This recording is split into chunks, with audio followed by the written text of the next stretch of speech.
Once, an engine attached to a train was afraid of a few drops of rain. It went into a tunnel and squeaked through its funnel and wouldn't come out again.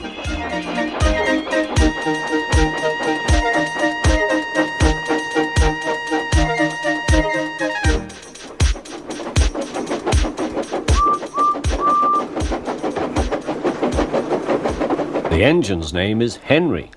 His driver and fireman argued with him, but he would not move. "The rain will spoil my lovely green paint and red stripes," he said.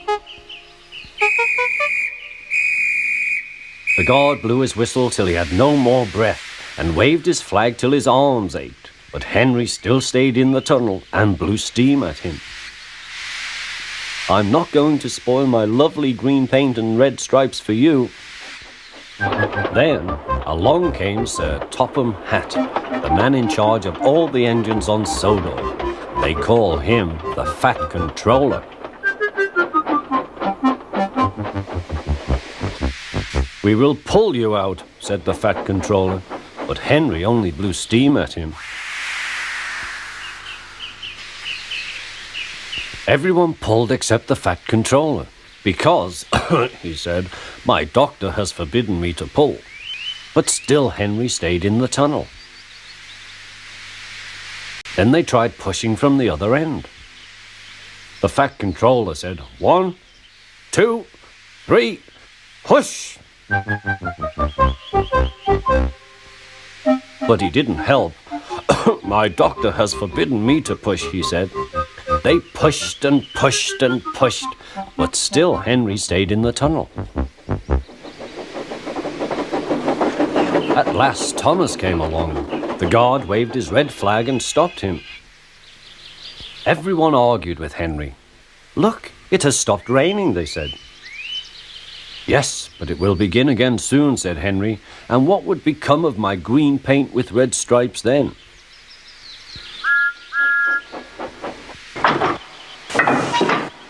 Thomas pushed and puffed and pushed as hard as ever he could. But still Henry stayed in the tunnel.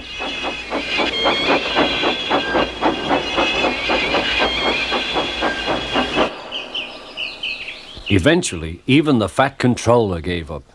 "We shall take away your rails," he said, "and leave you here for always and always and always."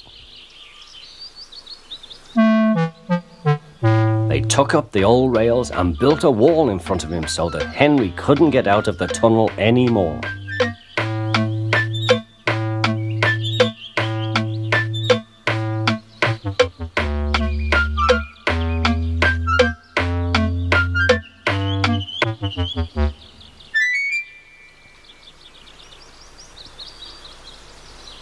All he could do was watch the trains rushing through the other tunnel. He was very sad because he thought no one would ever see his lovely green paint with red stripes again. As time went on, Edward and Gordon would often pass by. Edward would say, "Peep, peep, hello." And Gordon would say, "Poop, poop, poop, serves you right." Poor Henry had no steam to answer. His fire had gone out. Sudden dirt from the tunnel had spoilt his lovely green paint and red stripes anyway. He wondered if he would ever be allowed to pull trains again. But I think he deserved his punishment. Don't you?